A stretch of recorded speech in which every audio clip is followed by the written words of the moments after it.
Good morning, students. Today we will discuss detailed parts of a flower. So I told you flower consists of four main orals: calyx, corolla, androecium and gynoecium. So let's begin from the calyx. Calyx is the outermost oral of the flower. It consists of sepals. So usually these sepals are small and green in color.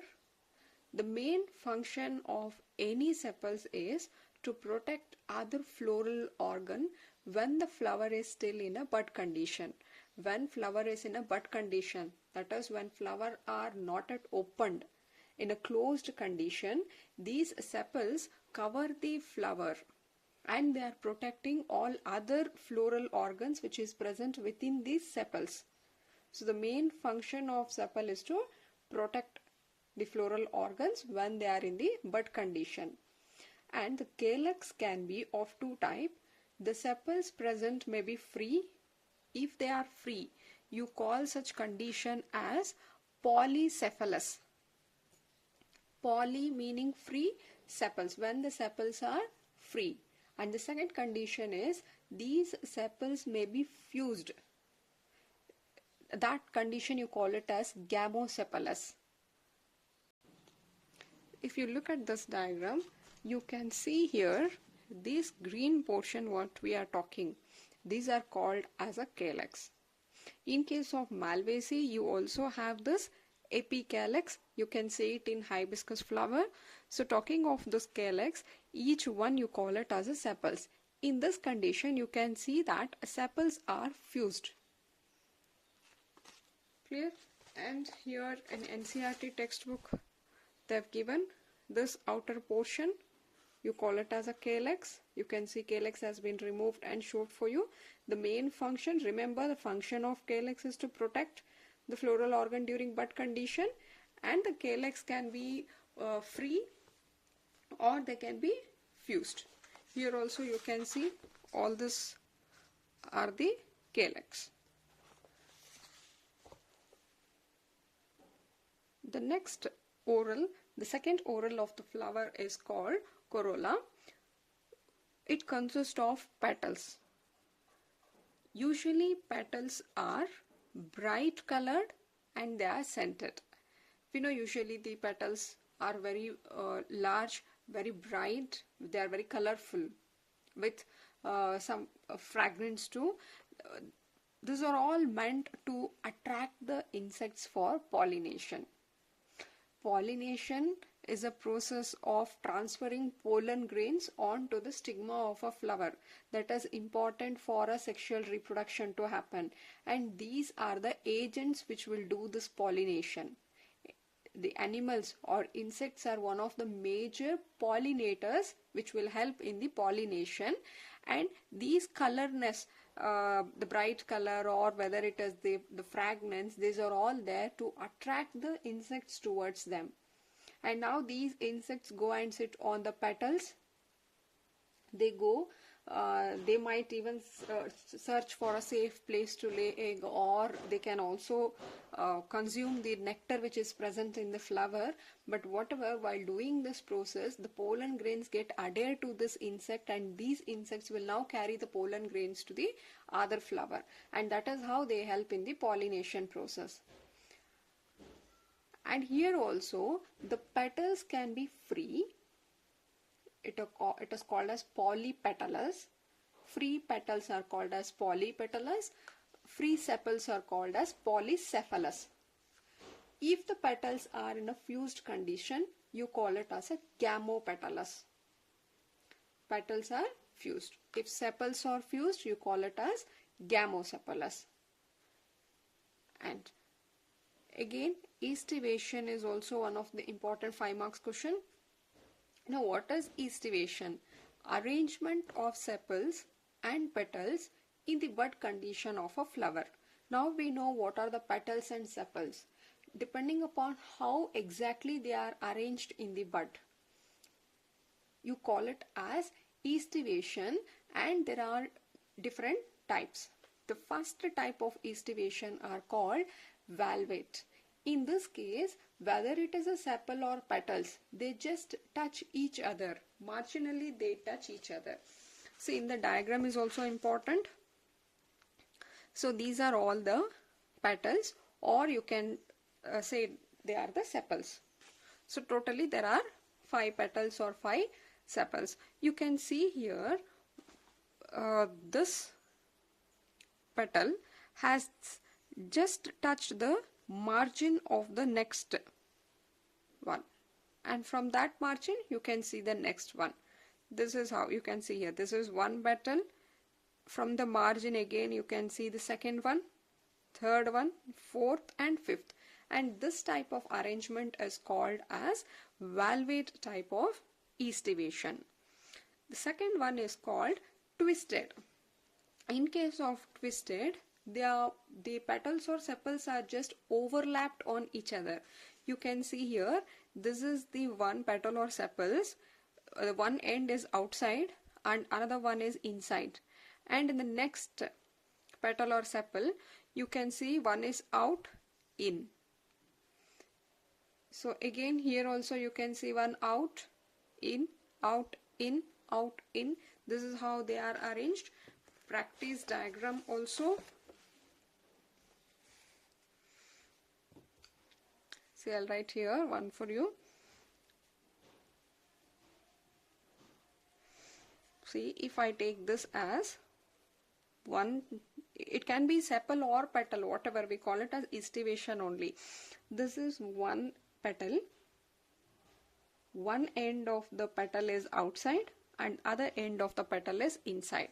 So when I write the second one, it has to overlap on the first one. So it comes this way. Here also you can see one is out and other end will be in. Again it is out, in, again it is out, in, out, and it is in. Now you can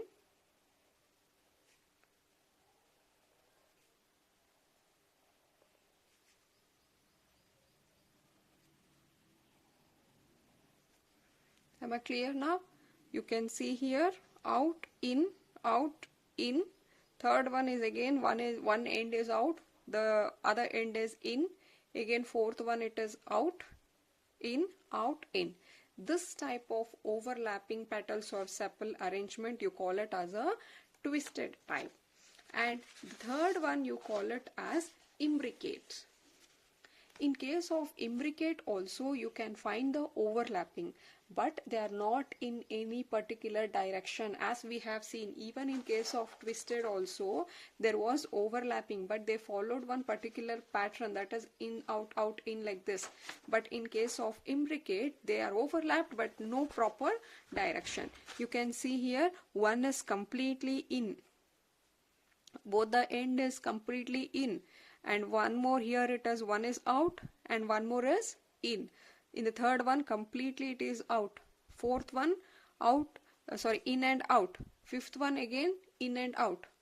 One petal or one sepal is completely in, one more is completely out, remaining are in out pattern. This is how they are overlapping. So that you call it as imbricate. And the last type you call it as vexillary. In case of vexillary, you can see arrangement is entirely different. Here you will have one standard petal or sepal. So this one, the bigger one what we see, this is one standard petal or a sepal. And you have these two are two lateral wings. And these are the anterior petals, but anterior petals are fused. And now you call this as kneel. Clear? I think there's a spelling mistake. It is kneel. Clear? If the arrangement is like this, that is showing one standard petal or sepal, two lateral wings and two anterior petals or sepals which are fused, this type of arrangement you call it as vexillary. Clear? After writing this, please include diagram here Diagram are also important because they'll ask you to explain with the diagram. Please write the diagram of valvate, twisted, imbricate and vexillary here. Okay, this diagram, not this one. Clear? So this were different types of estivation.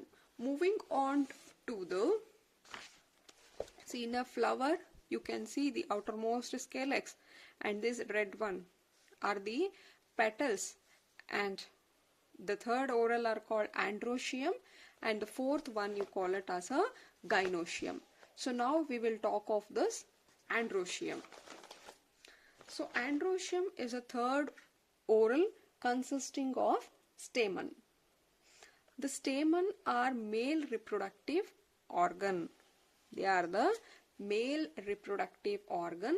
Each stamen consists of, see, if I write a stamen look like this.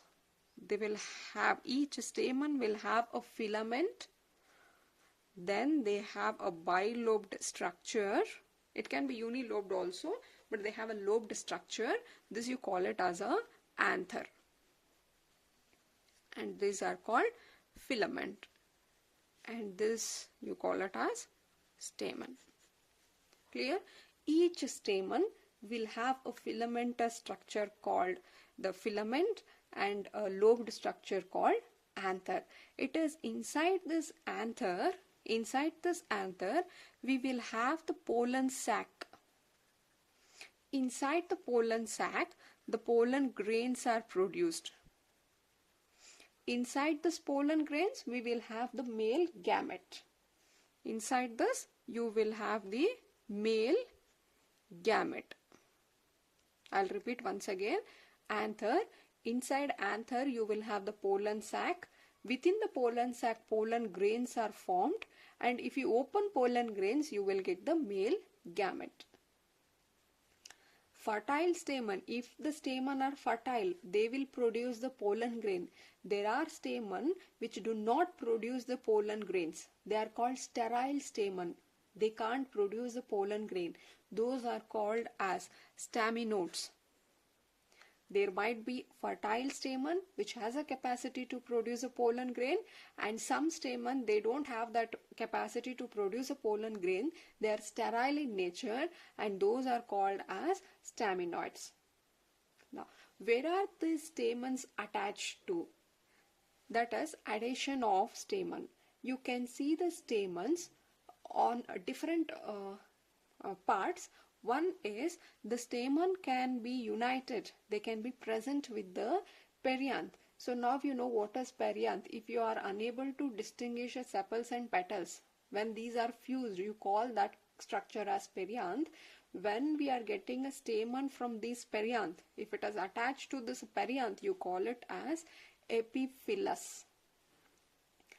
Episepalous, meaning the stamens are on the sepals.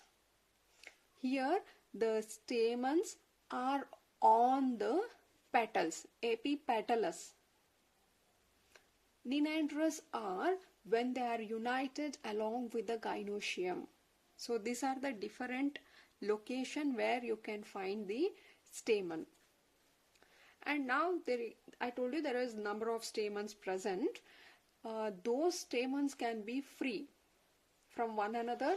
That you call it as polyandrous, when the stamens are free. If stamens are fused, if all the stamens are fused, you call it as adalphous, based on again how many bundles they form. Say suppose if there are 10 stamen, and if all 10 stamens are fused to form a single bundle, you call it as monoadalphous. And if suppose if there are 10 stamen, out of 10, 9 are fused and 1 is free. So 9, this is one bundle, this is the second bundle. It is forming 2 bundle. You call it as diadalphous. If they are formed more than 2 bundles, you call it as a polyadalphous condition. Am I clear? Stamens can be free or they can be fused. If they are fused, all are fused to form a single bundle, 2 bundle, many bundle. So this is regarding the stamen.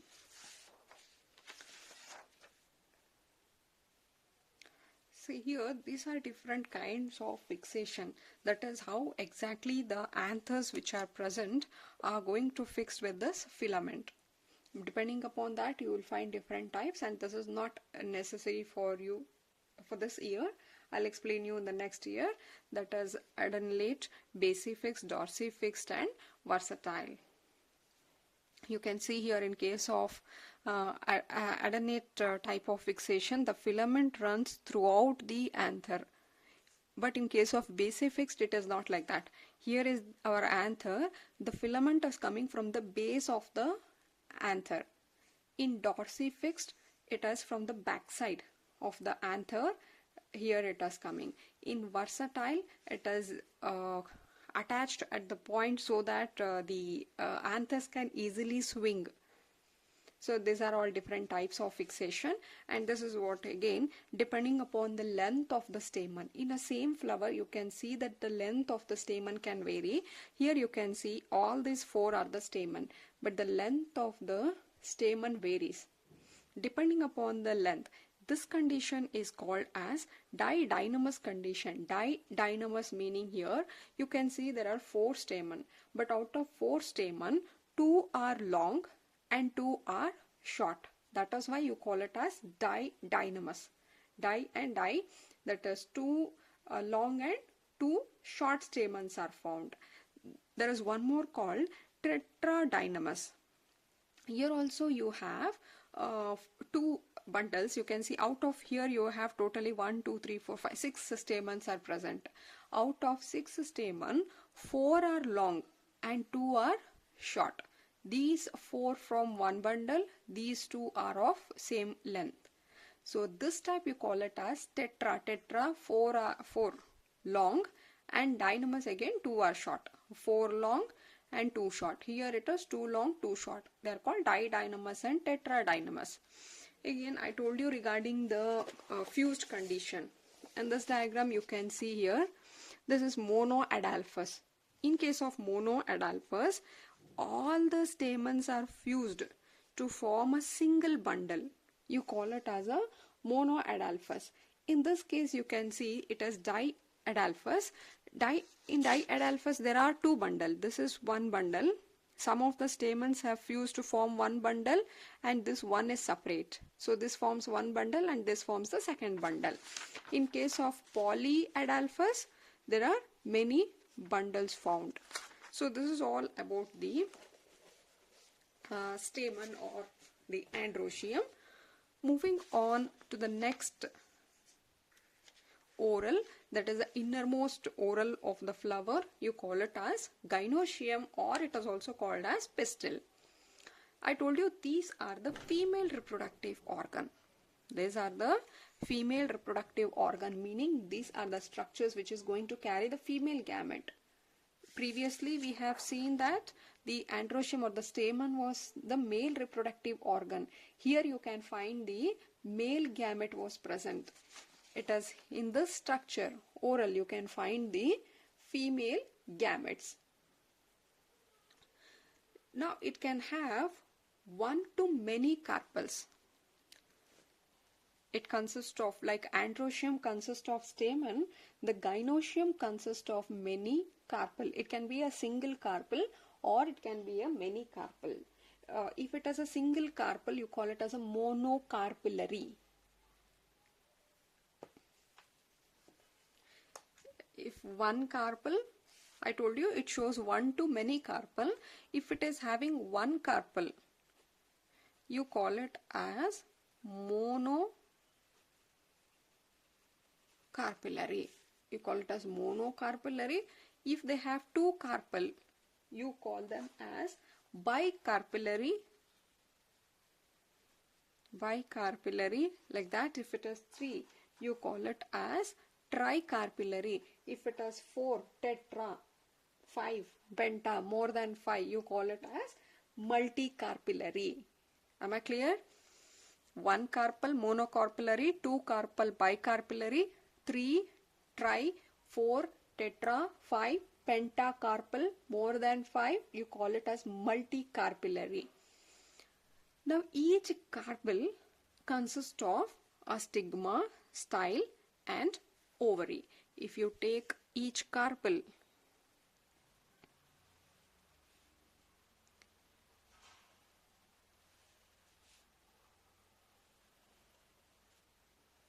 so each carpel will have this tip, you call it as stigma, style, and this is ovary. Each one you call it as a carpel. Now, what is the function of stigma? This will provide a platform for the pollen grains to come and sit. So during pollination, pollen grains are carried by the pollinators and they are dropped on this stigma. So now the stigma will allow the pollen grains to sit on them. This is providing a base, it is providing a platform for the pollen grains to come and sit.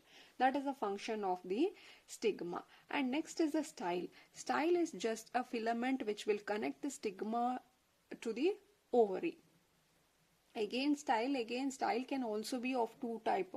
It can be a hollow space inside the style, or it can be filled with the cells to form a solid style. And the below portion you call it as the ovary, and the space inside this ovary, the entire space what you find inside this ovary, you call it as locule. It is also called as ovarian cavity, or you can call it as a locule. I'm going to write once again here regarding the ovary portion. So this is our ovary. I told you entire space whatever you find inside this ovary, you call it as ovarian cavity, or simply you can call it as a locule. Now here entire locule has been as a single, so it is unilocular. So in some cases what happens, this locule can be divided into two. Now this is one locule and this is second locule. If it is this way, you call it as bilocule. Unilocule, when entire space is left as it is, it forms a single locule. You call it as unilocule. If locules are divided into two compartments, they become bilocule. They can be divided into three. So it forms trilocule, can be divided into 4, tetralocule, it can be divided into 5. See now here entire space we are going to divide this way. So how many locules are there? 1, 2, 3, 4 and 5. So this you call it as a pentalocule. Just try to understand only this much. You will have the ovary, the space inside the ovary you call it as a locule. It is inside this locule the ovules are being arranged. You can see here there are 5 locules. Inside each locule you can find the ovules arranged this way. Ovules can be arranged in different ways. I'll tell you in the next presentation. But you can see here each locule has been filled with the ovules. Ovary, inside ovary you have the locules. Inside the locule you will find the ovule. The ovule is the one which is going to develop into seed after fertilization. Now I told you carpels may be one to many. When they are in many, either they can be free. Each carpel can be free from one another. You call such condition as apocarpus. The carpels are free from one another. You call it as apocarpus. If carpels are fused, you call it as a syncarpus. Fused carpus condition you call it as syncarpus. Moving on to one more very important. This is placentation. 5 marks question.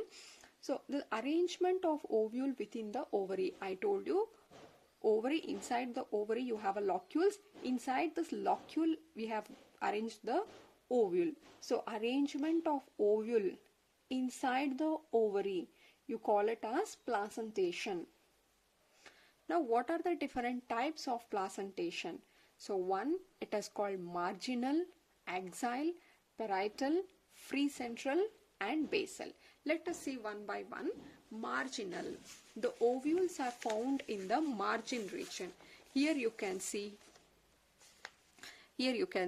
this is our fruit which is developed from the ovary. This is the ovary, fruit actually. This is a fruit which is developed from the ovary, and these are all the seeds which are developed from the ovule.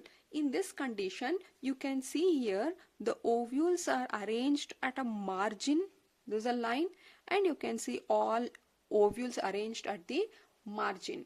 So this type of placentation, you call it as marginal. Moving on to the axial type of placentation, you can see here in the axial placentation, the outer line what I have showing here, what I am showing here, this is what the outer portion will be, the ovary. Outer portion is the ovary, and in this case the locules are divided. So you can find here 1, 2, 3 locules are present. This is one, second locule, third locule. Because locules are been divided by the septa, therefore you can find 3 locules. Inside locules, you can see here in each locule there is 2 ovule placed. This is 1, 2, 3, 4, 5, 6. In each locule there are 2 ovules placed at the center. This type of arrangement you call it as axial placentation. This is how the ovules are arranged in the ovary. Moving on to the third type, you can see here also the ovules are arranged. Outermost again same, it is ovary, and these are all the ovules. Here you can see the ovules are arranged. They are coming from the wall of the ovary. Here it was at the central, but in this case it is from the wall of the ovary. This type you call it as a parietal type of placentation. And the fourth type is called free central. As the name indicate, they are also present at the central, but they are free. Like axial placentation, you don't find any septa is not there. This is entirely a single locule. Inside locules, the ovules are arranged freely at the center. So that is why it is called free central. And the last one is called as basal. You can see in the basal there is only one ovule which is coming from the base of the ovary. There is a single ovule which you can see from the base of the ovary, that is called as a basal placentation.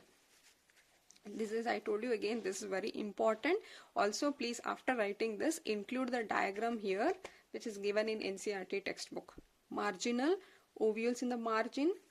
Examples, crotalaria and P. Axial, ovules at the center, but they have the septa. Parietal, ovules on the inner wall of the ovary. Example, cruciferae. Free central, ovules at the central, but they are without the septa. Primrose and basal, there is one single ovule from the base of the ovary. Clear? This is regarding the placentation. Again, I'll repeat, these diagrams are also important. Please include these 5 diagrams after types of placentation.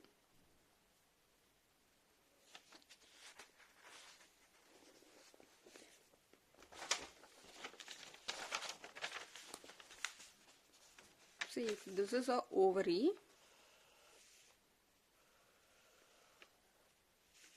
this is what ovary. I told you the space inside the ovary are called as locule, right? Here in the locule, what happens? You can see here, this you call it as placenta. Not placentation, it is called placenta. From the placenta, you can find the ovule. This is how, this is nothing but the ovule.